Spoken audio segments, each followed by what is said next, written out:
Hey everybody, Kevin here with Pursuing Pixels, and welcome back to another edition of Save It for the Cast, and you know the drill by now. This week we've got the full crew in the house once again, so I'll be kicking it over to John, Randall, and I here in just a little bit for all sorts of video games chit-chat. This week we're kind of leaning into a little tribute games, that being the developer tribute games. Leaning off of some Teenage Mutant Ninja Turtles Shredder's Revenge that I've been playing with my nephew lately. So, just spinning off of that, we talk about a bunch of their games, and then towards the end of that conversation, Mercenary Kings comes up, which is one of their games, and then we end up spinning off into some Metal Slug conversation from there, and then turning from there into some Neo Geo, just in general. We talk a little Galloping Ghost Arcade in Chicago. A lot of this stuff just kind of comes up, in general, and then we talk about even like playing games as like somebody who's left-handed versus right-handed. Even a little like Burger King, Wendy's, and their little like solariums, different restaurants, stuff like that. So some random conversation peppered in alongside the video games chit chat as well. Definitely mostly games focused here, but as always, I got to talk about some of the stuff that I've been playing lately, and I do want to just give a quick shout out to Teenage Mutant Ninja Turtles Shredder's Revenge, which is a bit of a mouthful. I guess I could just call it TMNT, but my nephew's been on a big Turtles kick to the point where I even like dug out all my old action figures, and last Wednesday when I was over there babysitting, gave those all to him, and we were playing with those all day, and we recently watched that Teenage Mutant Ninja Turtles Mutant Mayhem. I really got to stop saying the full name there. But we watched that movie not too long ago, and he was already on the kick before that, but that just kind of ramped it up and let him know that I love the Turtles as well.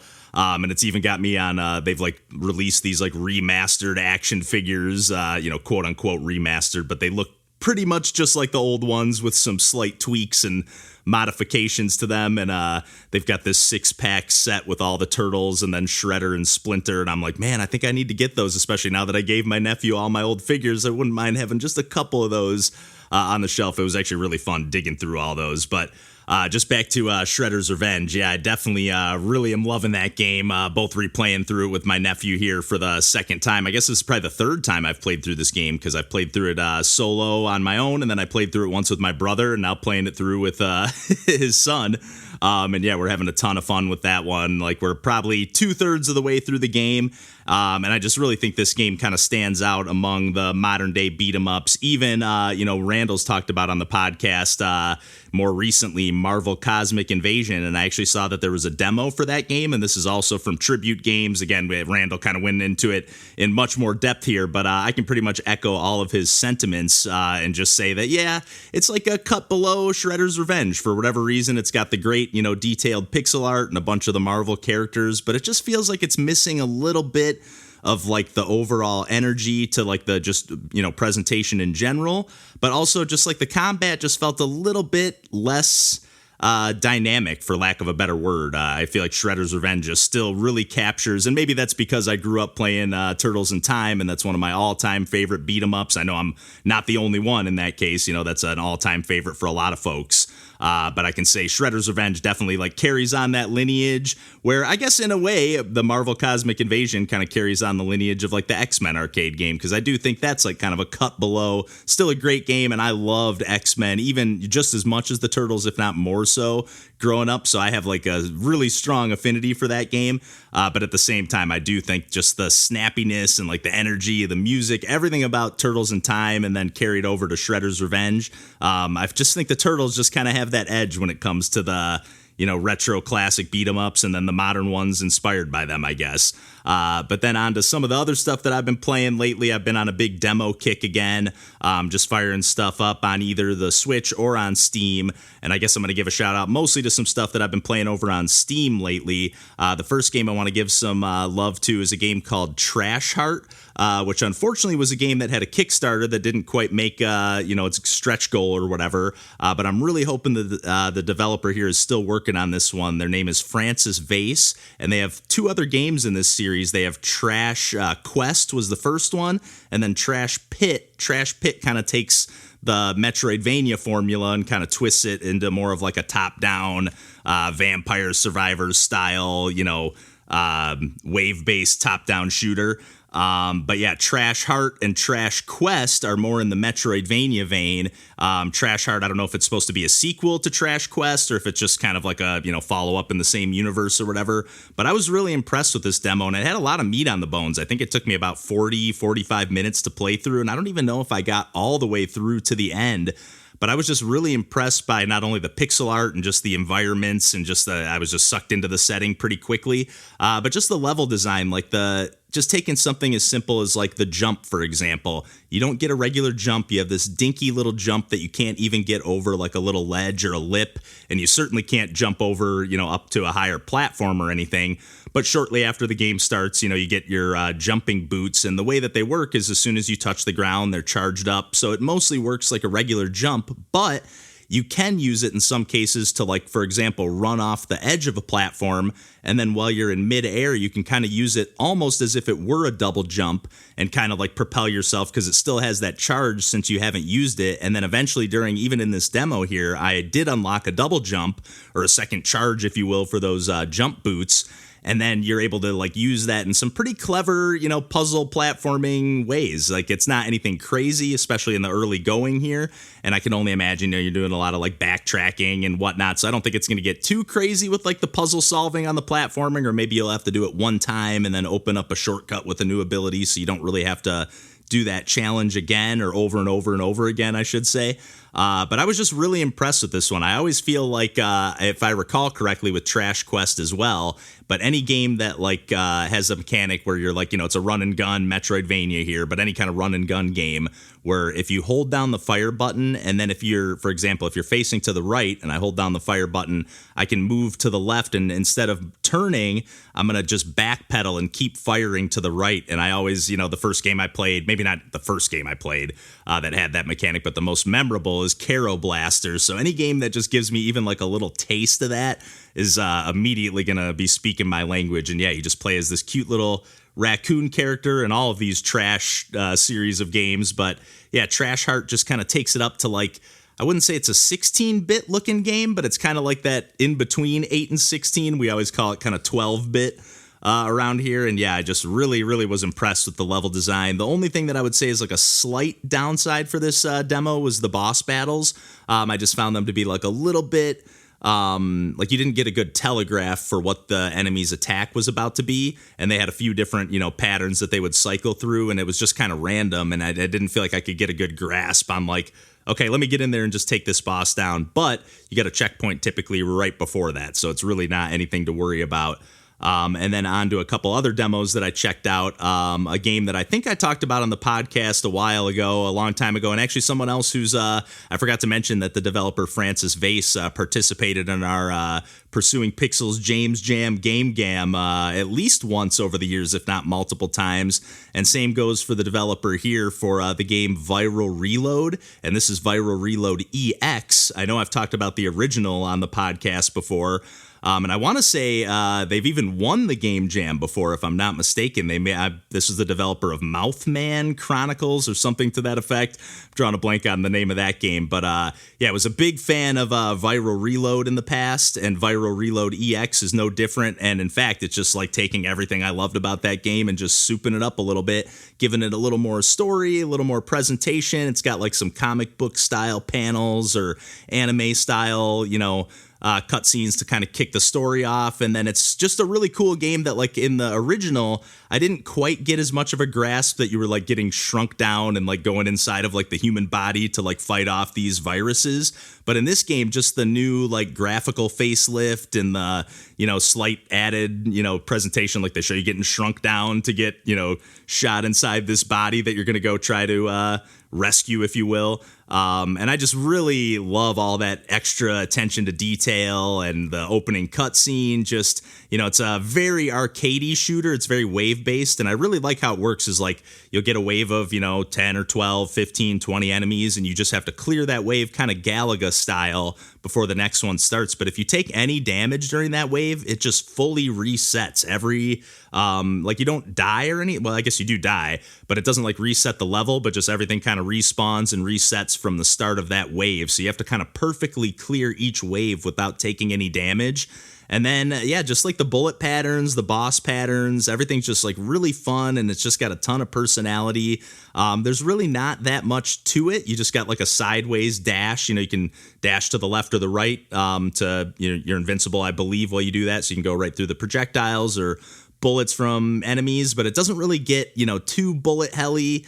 It's just kind of like the perfect, pick up and play arcade game. I'm really hoping this one comes to Nintendo Switch, because it'll be a game that I will definitely play, pick up and play a ton.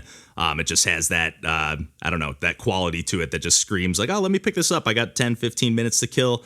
Let's do just that. And then I guess I'll just go right into another game that I've been doing just that with the demo even. I haven't picked this game up just yet, but it's another shoot 'em up called Blaze of Storm. I've been playing this demo on the Switch, actually, and the demo was released actually before the game came out, but now that it's out, I definitely want to scoop this one up. And it's another, I don't know how the main game works, because it doesn't let you play like the main arcade campaign mode in the demo, but you can do like the tutorial, obviously, and then there's like a 5-minute caravan mode, which I thought was just like an endless thing, but I actually, on my last run that I was recording a video for the other day, I actually like cleared the full mode. There's like a final boss on that. So that was super satisfying. And again, this is another game that's not doing anything too crazy. It's just got a great presentation, vertically scrolling, just like Viral Reload, which I don't even think that I mentioned was the case for that game. Viral Reload EX, that is. But with Blaze of Storm here, it's again kind of like that 8-bit, 16-bit, somewhere in between. This one's a little more leaning more towards the 16-bit side of things, I guess, but still has like more of like a primitive 8-bit kind of quality to it. But I just really love the presentation on this one. And again, pretty straightforward. You just got your main shop, and then the main twist or, gimmick that this game's throwing into the mix is there's 5 other different types of shots that you can collect that'll just be like your secondary fire, and there's 3 power-ups you can collect. So your regular fire can be, power level 1, 2, or 3, and then your secondary fire, there's no leveling it up, but there's just 5 different like weapon types, and one of them's like napalm bombs that'll shoot in like diagonals from all 4 corners of your ship, or there's a charge shot that you can hold down and then release, and it'll like launch and then explode in a vertical line to clear any enemy on that path. And a lot of these secondary weapons will actually blow up the enemy projectiles as well. Even your regular shot does for a lot of the projectiles. There's, of course, in a lot of, shoot 'em ups where there's like, okay, the blue projectiles, you can blow them away with your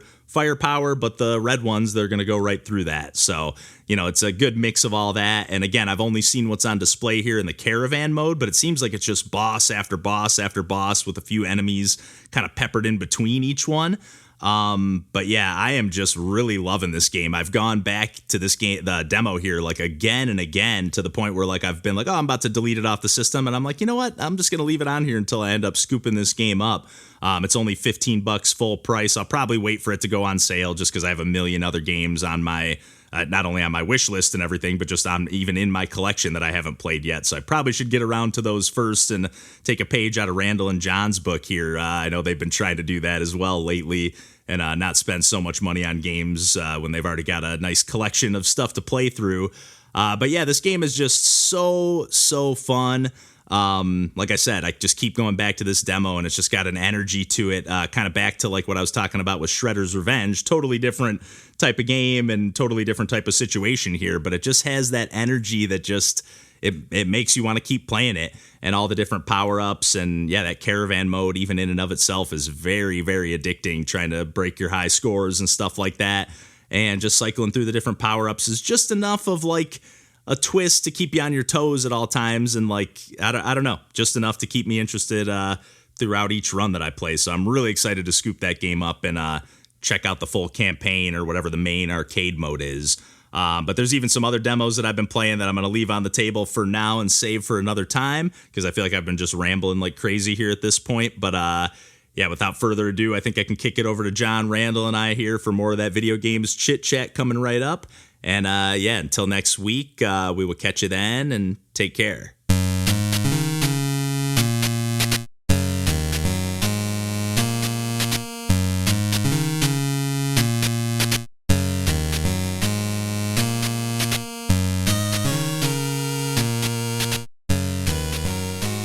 I gotta say, Shredder's Revenge still holds up. I probably won't really talk about that on the podcast, but still a blast of a game. It's a great game. Yeah. It's a little, we watched a video of it on YouTube that we just pulled up, and somebody was playing 6 players, and it was just pure chaos. Like everyone's just doing their special move left and right. Like you literally couldn't see a thing that was happening on screen. Can you duplicate turtles, or is it 4 turtles and 2 optional characters? Four turtles. You can also have Splinter, April O'Neil, Casey Jones. All right. And then I think there was definitely, I don't know if there were unlockable characters in the game itself, but there was definitely like a couple DLC things that were released as well that had, I think, at least 4 more characters that they added. Nice. From like, side off, from the cartoon or comics. Right. But all pretty cool stuff, and obviously just done with like a ton of love. I don't know. I can't remember if you were there, John, or if I was just talking about it with Randall. But did you see that Tribute made that new Scott Pilgrim game? Did we talk about that last time? I definitely listened to it if I wasn't a part of that conversation. But okay, I can never remember half the time like when it came up. Right. But yeah, I haven't scooped it up or anything yet. But I'm kind of curious to play that. Even though I will say, as much as like Shredder's Revenge is a blast, I mean it is still. And I love beat 'em ups, but I mean, it is still just like a button masher with not much.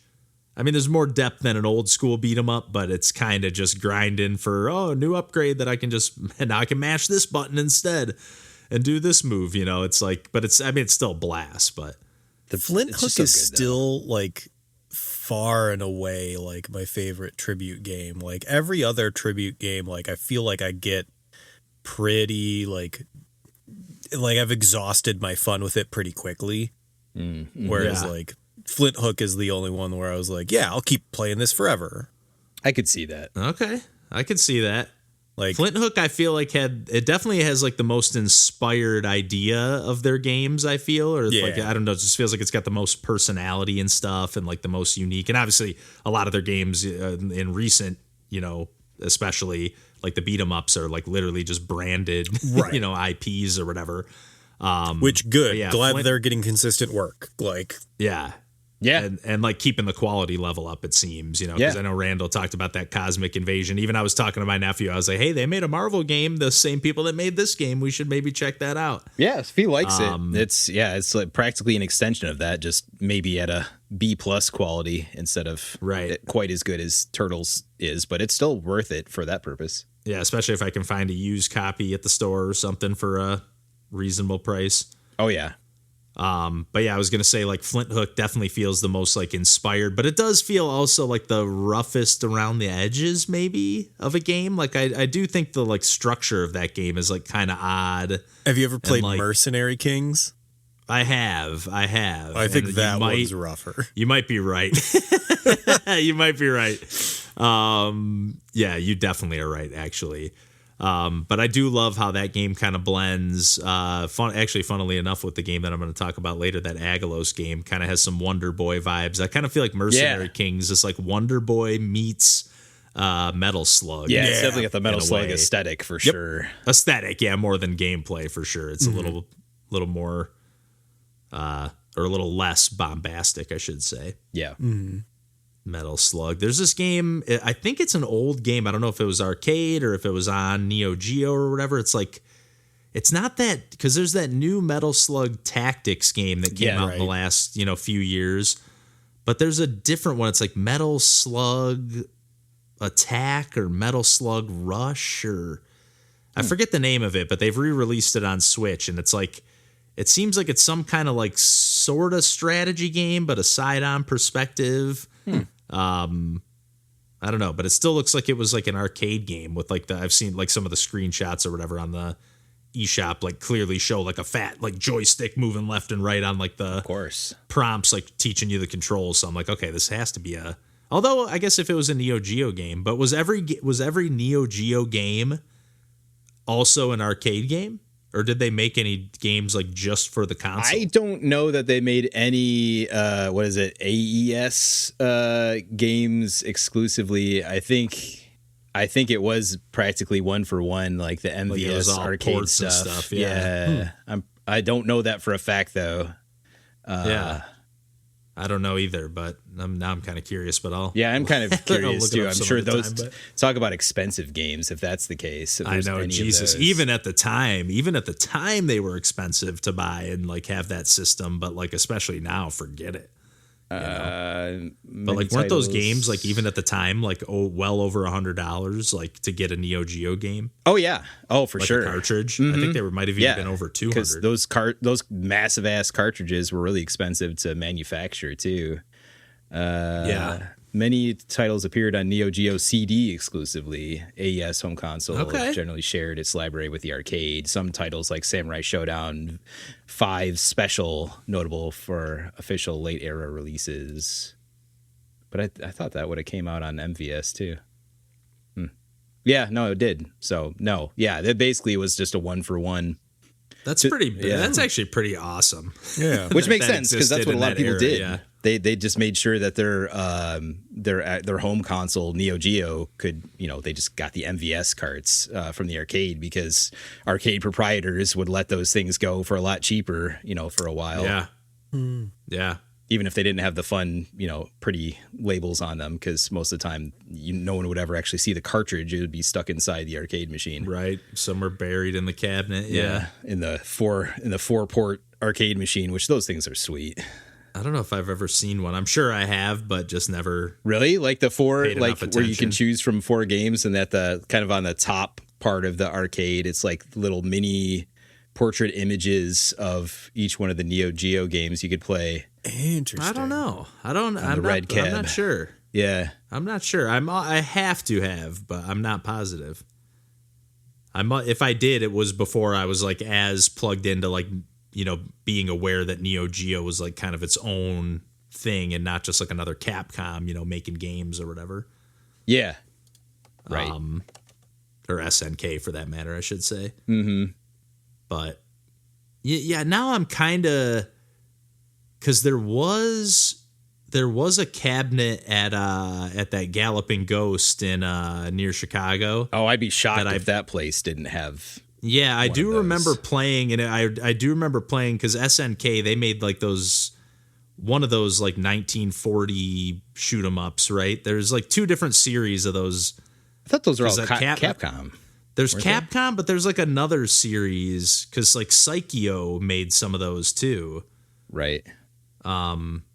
They might be called something else, but there's something very similar. Like they look very similar. If not, I thought they had a very similar name too. Ooh, that's a good looking machine. It is, yeah. And you could choose, before you threw, or maybe even after you put your quarters in, you could choose which one of the 4 as you cycle through. Man, you typically be good for having a bust a move and a metal slug on one of those guys.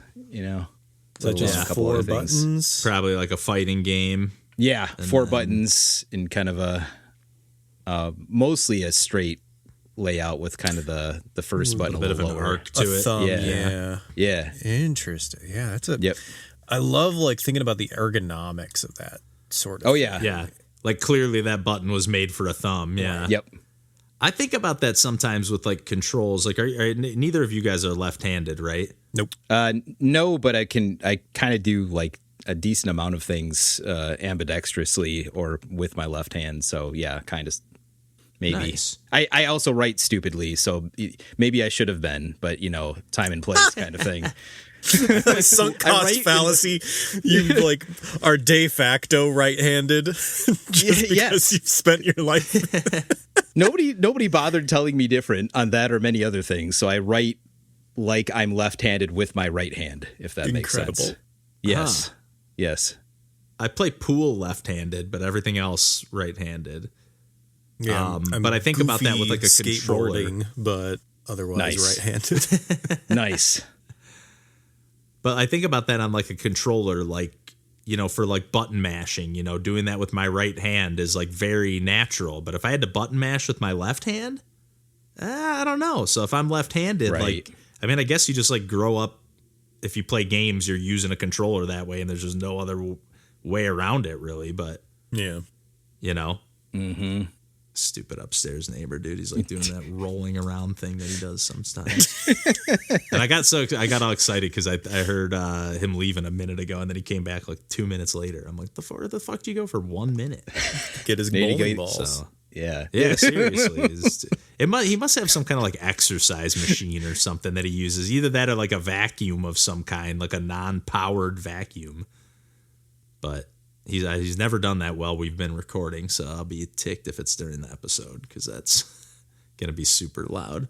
Non-powered vacuum is tough business. I don't know how We have well one of that's those working out.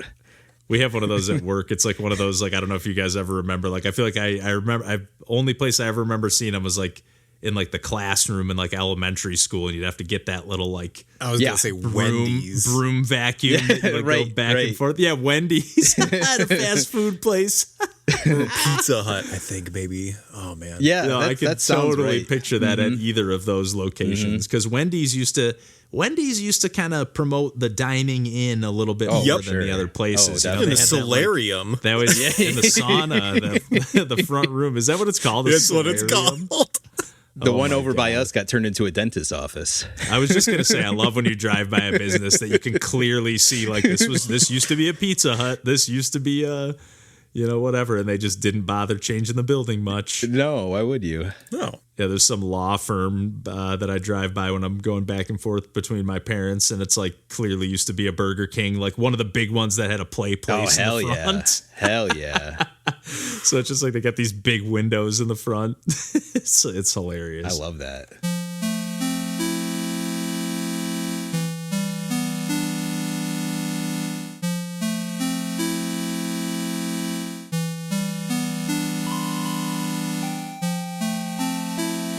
Yeah, but I can't wait till he can play more Breath of the Wild because I could tell he was like, whoa, like he just was like, he kept going like, let's go to a new level. I'm like, no, the whole game is a level. Yeah. Like there's no levels. Like this is just, it's all one level. They're And mini he was like, levels. he wasn't like getting it, Yeah. but he was clearly just like, what's that?